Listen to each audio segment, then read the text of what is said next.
Hi, my name is Shaif Ahmed. I'm an associate lecturer and doctoral supervisor in the School of Business and Creative Industries in UWS.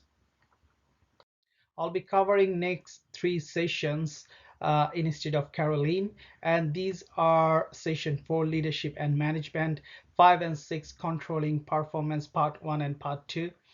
In today's session, we'll look into how business organize themselves and the advantage and disadvantage of each approach, and the different business culture comes with it.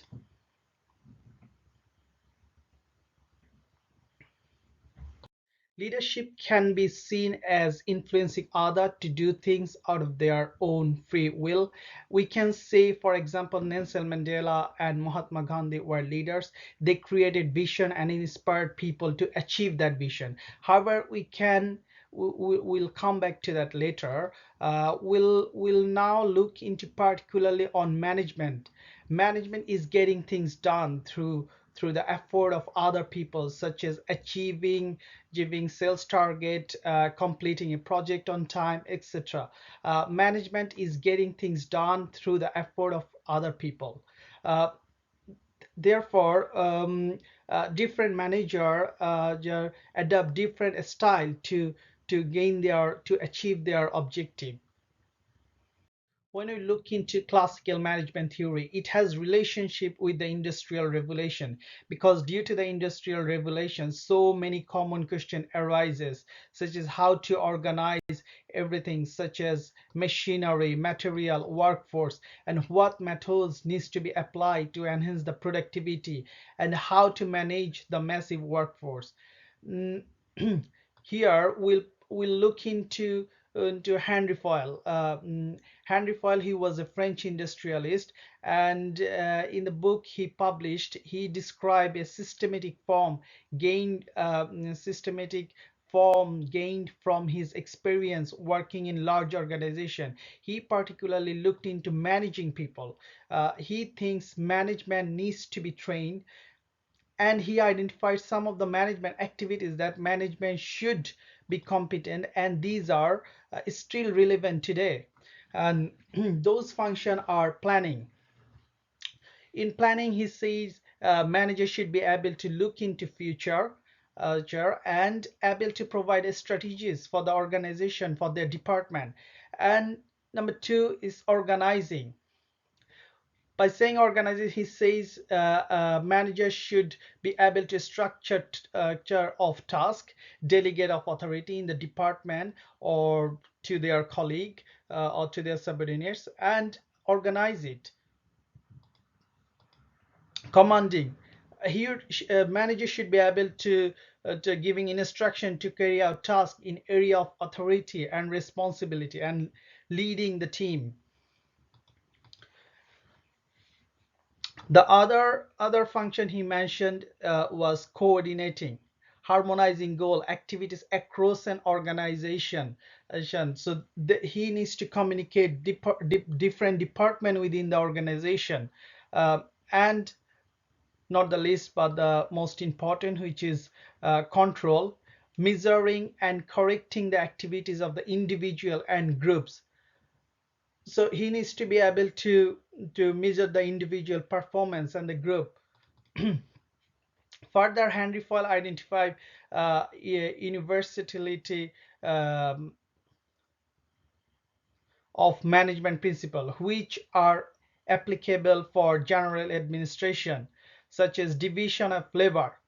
As per this principle, the work should be delegated to person who can do it in a best way. Works needs to be divided into a smaller task. It can be carried out by a specialist.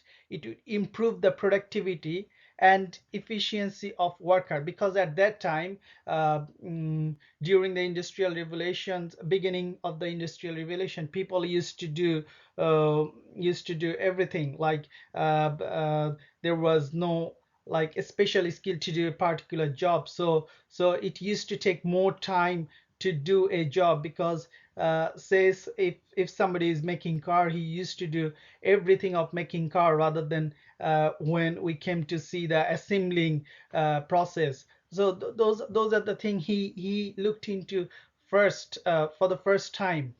Then authority and responsibility. Authority is right to give command and receive obedience from subordinates. Responsibility is when person is accountable for the duties assigned to him. So he's creating a chain of command by making sure they are complying their responsibility. And then discipline. Every employee has to follow the organization rule and follow the terms of employment. That would create the discipline in the organization. Then unity of command. These should be there should be like only one boss to an employee. It would help to create a chain of command, and it would also create unity of direction. So one overall plan and or a strategy for the organization, so everybody can work towards one direction. Then there is subordinate of individual interest, all decision making and keeping the organization benefit in mind rather than personal benefit.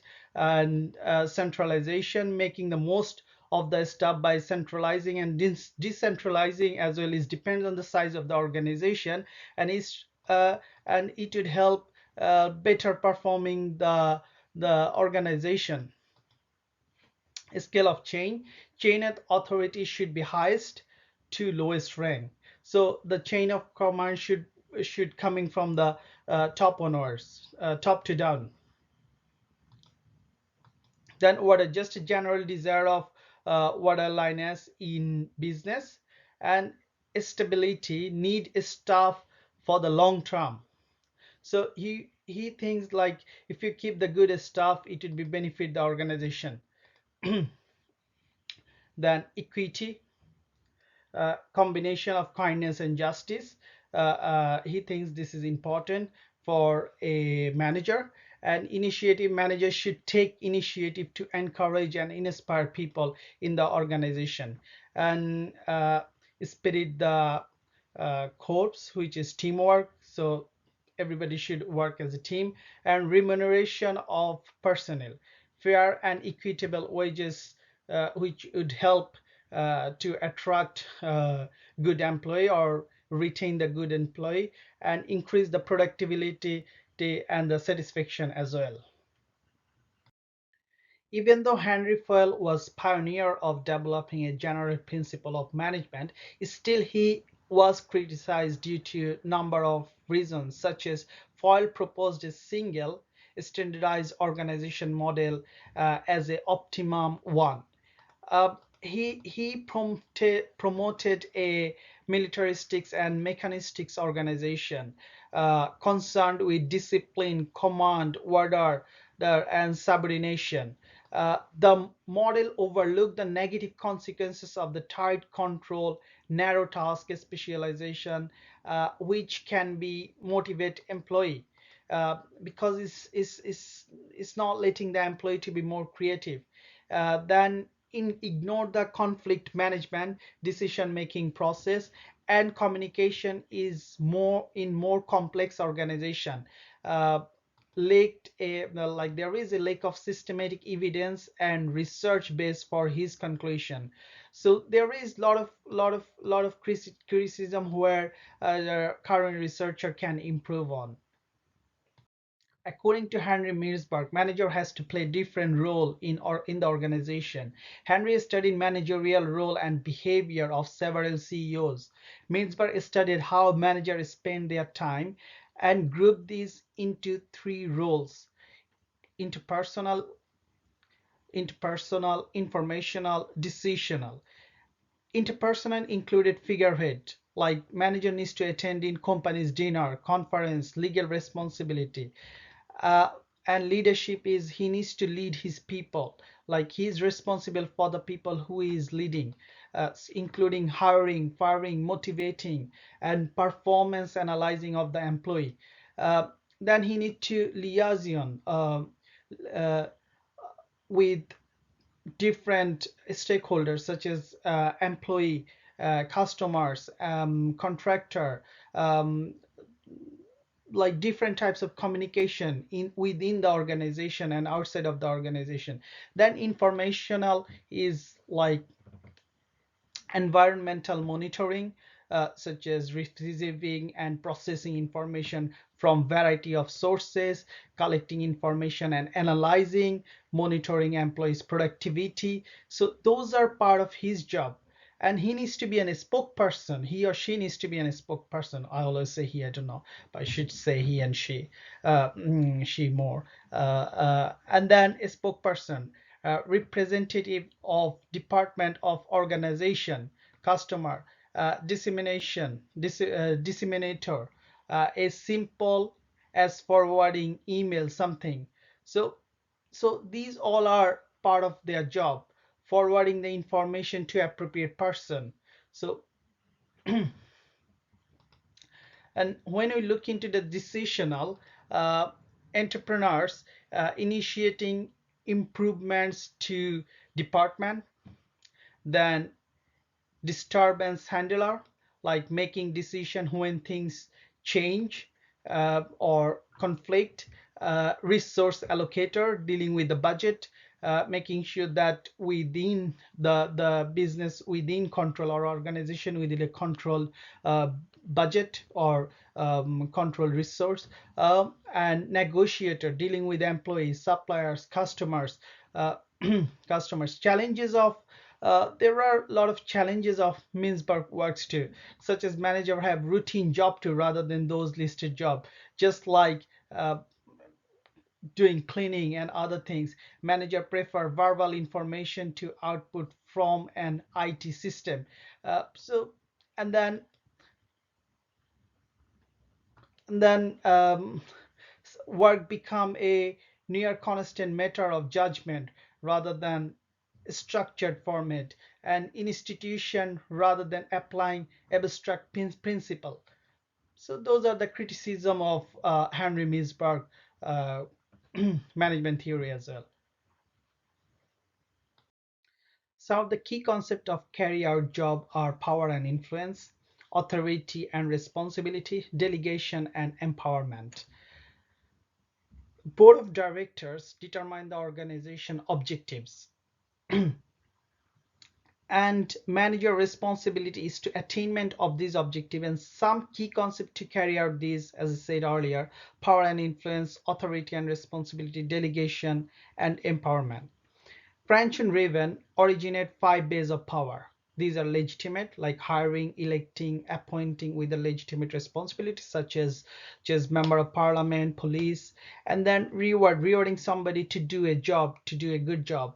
Then coercive, bullying and punishing to make sure that they are working or they are achieving the task. Referent, force of personality, charisma, like the way you talk would help as well people to get the things done.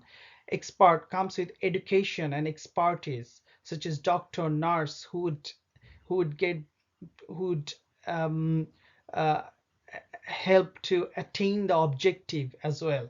So in organization, power centers are senior management, middle management, a lesser degree, and departmental power with functional authority and centrality to a lot of important process and decision, such as financial function.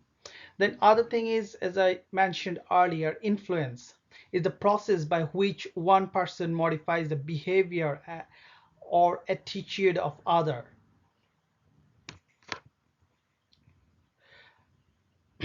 These could be by force, physical and economic power, maybe uh, power and rule or procedure, position, resource power, bargaining and negotiating ability, and persuasion.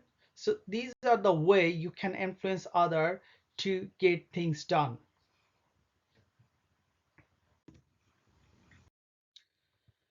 Now we'll look into authority and responsibility. What is authority? Authority can be defined as a right to guide or direct the action of others.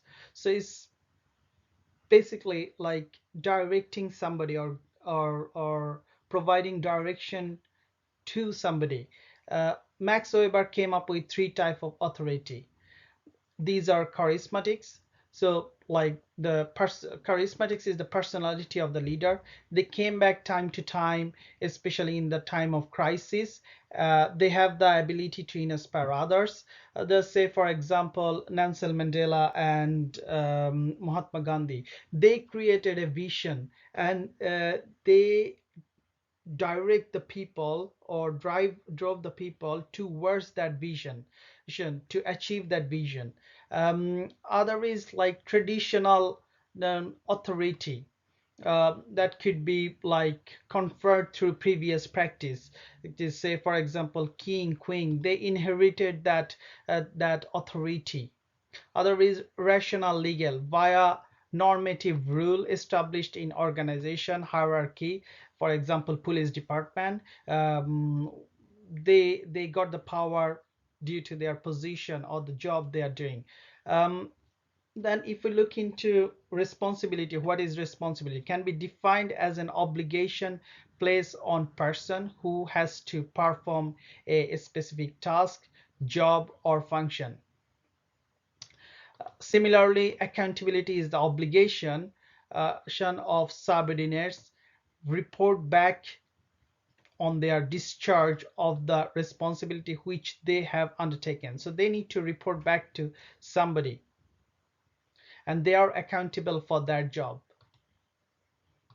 What is the mismatch between responsibility and or authority? Authority without responsibility leads to irresponsive behavior, the right to make decisions but not to held accountable for them. So if you have the authority, you need to have the responsibility too.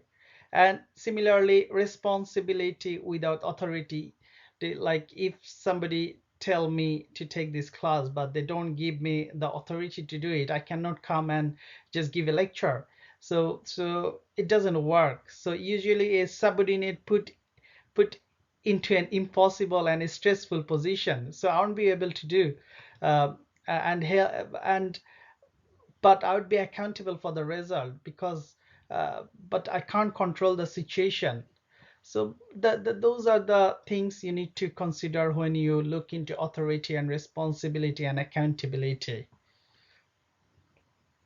Now we'll discuss about delegation and empowerment. Delegation is where a supervisor gives a subordinate the right to make decision and have influence subject to limitation. Abdiction is like when somebody means a manager or a supervisor delegate their job to somebody else, because they don't like to do it, or they don't want to do it, or they don't want to take that responsibility. Then is called abdiction, because they are trying to avoid that responsibility. uh, Abdiction is a very bad approach, but surprisingly it is common from a smaller to the large organization. Other thing is like traditionally we see that junior roles, the people who are holding the junior roles, they carry out the smaller tasks such as collecting the mail, carrying bags, replying emails, those type of stuff, and these are going on for centuries. Other is explanation and consultation. The explanation is delegate task with instruction, and consultation is discussion before delegating it. So what happened in that case? The the these way uh, the people have proper instruction from the manager or supervisor how they are going to do the job, or if they have any issue with the job, they can discuss it to the manager or supervisor. So in that case, it's a good way to delegating job or doing the job properly, so they promote the junior employees as well. Now we look into empowerment. Empowerment is making worker responsible for achieving work targets with freedom about how this is done. It is linked to delayering. Basically, delayering means uh, like uh, like giving the responsibility to the people where the problem is. Uh, uh, and it is certainly make financial sense if you can delayer your business in the process. Other is flexibility, decision making closest to product and customer. So the people who are dealing with day-to-day customer and product, they know better way to solve that problem, so it gives some flexibility. uh, and flexibility. New technology like knowledge worker need little supervision, such as professional and academics are fall into that sector. Right, theories of management. We won't cover here system theory. However, system theory is a theory that looks at social and technological aspect and looks interaction between the tech and the organization. And we won't look at Weber, classical theory of Weber. Rest of the theory we'll be looking into in details. We'll look into Taylor's classical theory, Herzberg and Maslow's human relation theories, and Barnes and Stalker contingency theory in the later slides. Classical theories by Taylor. Principle of scientific management. Taylor was interested in practical output. He advocated breaking down the task into a smaller task that could be repeated quickly, and observing workers and recording and timing what they did. He was an engineer, so that's why he looked into the task into more, or calculating every task individually, how long it could take, and how can productivity can be increased. Further, he believes that workers should be chosen and progress scientifically and given job to which they are best. Basically, every human being are unique in and have a different sort of skill in different jobs. So he said, select the right person for the right job. And he emphasized on constant planning, measuring, and controlling work to maximize productivity. Even though this is odd, that Taylor emphasized the last point most of all, the need of constant interaction between management and worker. Manager would design work uh, process and enforce how the performance should be carried out, and employee follow the direction provided by the management. First Taylor enthusiasm, it was disliked by the workers. And Henry Ford was influenced by the Taylor scientific management. Due, due to the scientific management, there was a huge improvement in the production, even though worker was felt like they were being treated as machines. Uh, so that was particularly very negative side of the scientific management implemented by Taylor.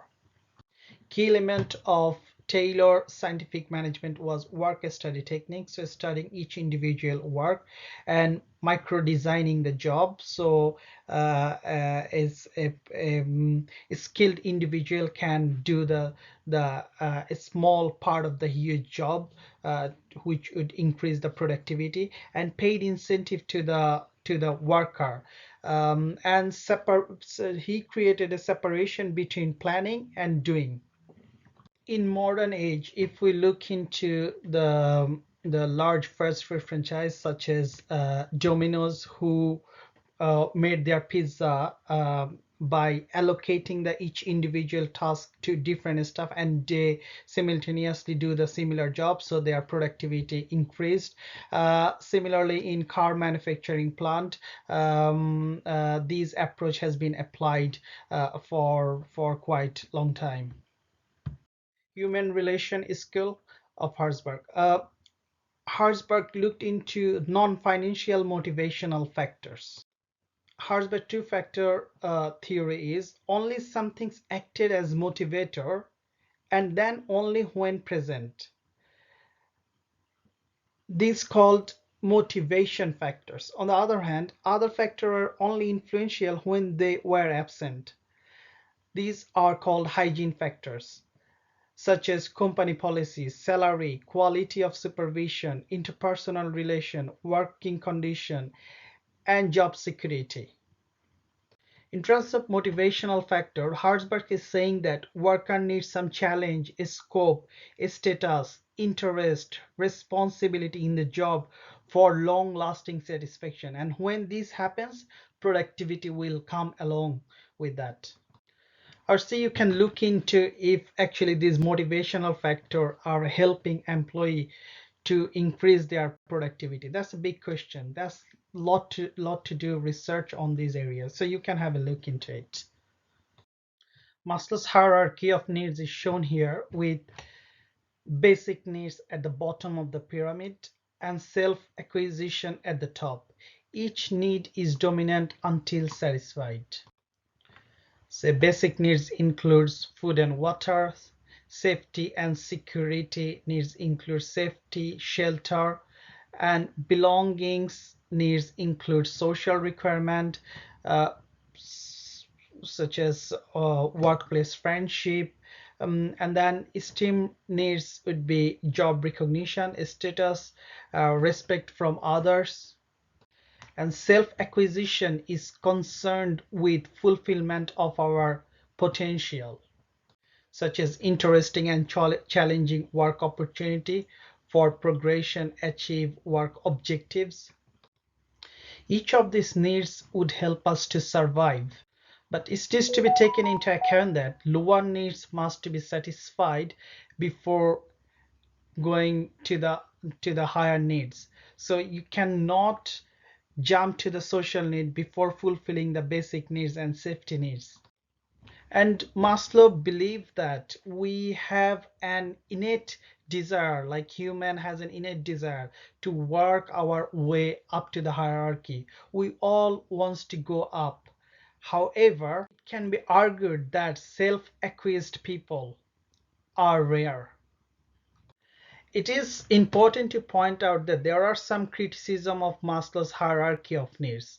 That includes they did not consider every country in the world. The result reflect only the US and UK cultural values.